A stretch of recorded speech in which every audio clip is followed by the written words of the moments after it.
Today we're going to be talking about the concept of a 50-year mortgage. If you're new to the channel, I've been a lender for 18 years. Yes, my team is one of the top teams in America, thanks to you guys. And all I do all day is structure loans and talk to home buyers across America. So what do I think of the 50-year mortgage? First of all, what you need to know is it's not real. It's not real right now. It's just something Trump said. There's a lot of steps that would have to happen in order to make this a reality. So if you're like, oh, well, Jen, will you have it in February? Probably not. March? I doubt it. April? No, unlikely. I don't know if we'll ever have this product, because when you really start thinking about tying up money at a specific interest rate for 50 years, it's wild. It's wild not really from the consumer standpoint, but from the lender standpoint. What is an interest rate that you could even trust for 50 years? That's the thing, like, the markets are so volatile. Like, would I want to personally agree to an interest rate on money for 50 years if it was my money?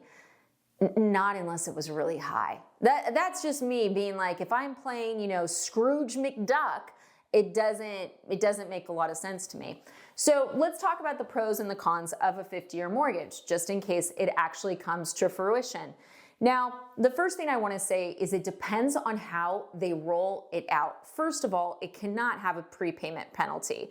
If it has a prepayment penalty, throw it in the trash. Secondly, unless they make this owner-occupied only, meaning you are buying the house, you're going to live there, this is just going to shoot housing prices up. And the reason I say that is because when I was thinking through, how do I really feel about this program? How do I really feel about the concept of a 50-year loan? I was like, oh, as an investor, this is delightful. And you're like, as an investor? Oh, absolutely, guys. One of the biggest issues that people have right now as investors is that houses don't cash flow. Prices went up, rates went up, 30-year fix. Getting that property to cash flow is incredibly difficult. A 50-year mortgage could help that property cash flow from day one.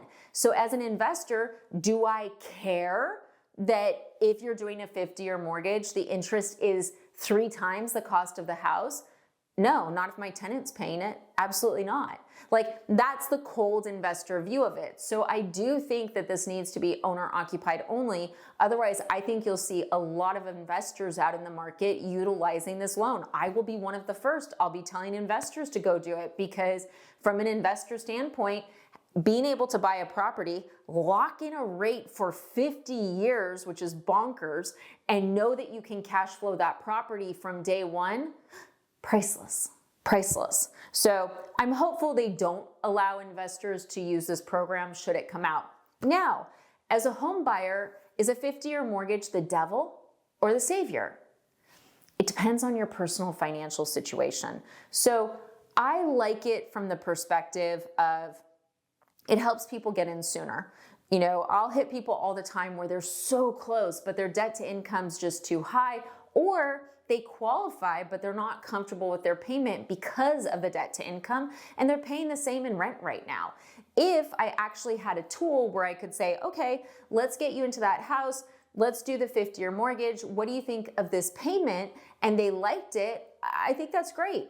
And if you go, oh, well, you just want all the interest money. Guys, I don't get all the interest money. That would be great, but I don't. It's actually because of this. So let's say that you're paying rent and it's $3,000 a month. Let's say with the 50-year mortgage and your property taxes and insurance, it's $3,000 a month. You're like, well, what's the point? I'm just trapped for 50 years here. Well, you have zero upside over here. You just write a check and you light your money on fire and it's gone. And if you're researching an area or you're in a bad relationship, or you're not quite ready to buy a house, renting's not bad. But if I'm comparing it to, well, if I want to buy a house and I could have the same payment as rent and get the upside, why wouldn't you do that? I also like it from the avenue of being able to diversify investments more. I know that one's a little more complicated, but there's been so much chatter, especially in, the 20-year-old group about, oh, I don't want to buy a house because I want to invest in the stock market, blah, blah, blah, blah, blah. Do both. Do both. take the potential upside on the house, do the 50-year, and then slap the other money into the stock market if that's what you want to do. Like, I am a very big believer in diversifying your assets. I never think you should have all your money in real estate. I don't think you should have all your money in the stock market or in crypto or in cars or whatever else you have it in. But I think the 50-year is pretty interesting from that aspect as well. The other thing is, if they unleash it and there's no prepayment penalty, which is important, you can always pay more towards the principal. So I think a lot of this will depend on what would the rate actually be. If the rate on the 50-year was the same as the 30-year, would I do a 50-year? No prepayment penalty? Yeah, totally. I would. I know, look, even as I say it, I'm like, Jennifer, are you sure? Are you sure you would? And I think about it and I go, yeah, because if the interest rate's the same on the 30-year and the 50-year, and I have the lower payment option with the 50-year if I want it, but I can also pay more towards the principal when I want to. But then if I see a good opportunity, in the stock market or whatever I'm into at the time, I can take advantage of that.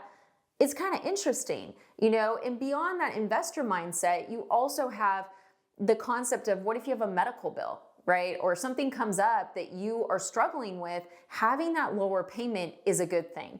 So look, I think the program, if it ever came out, will get torn apart by paying interest to someone for 50 years. I think that's going to be what you hear the most of. But you can refinance into a shorter term loan. You can pay more than the principal if there's no prepayment penalty. So I think it could be a good way to diversify your assets if you're an investor. Even if you're going to live in the house, it gives you more play with your money.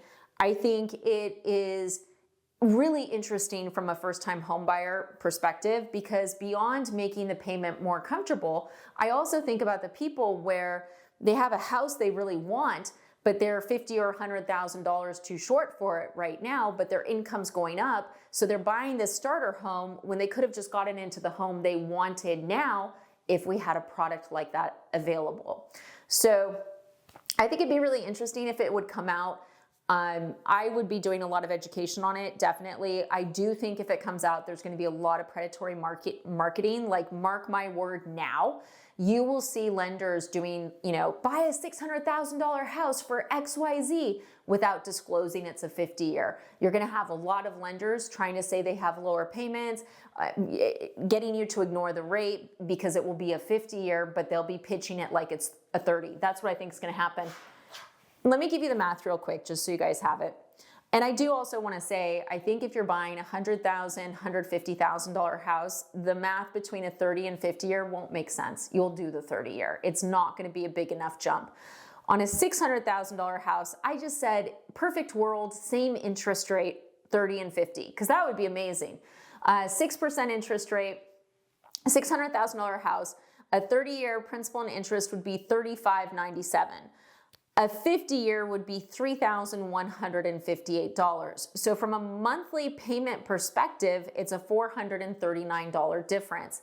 That is sizable, but yes, you are paying a lot more interest if you do that loan for the full term. So interesting times.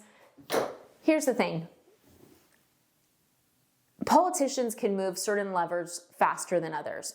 And one of the quick levers is loan programs, the other is mortgage rates, and the third is building.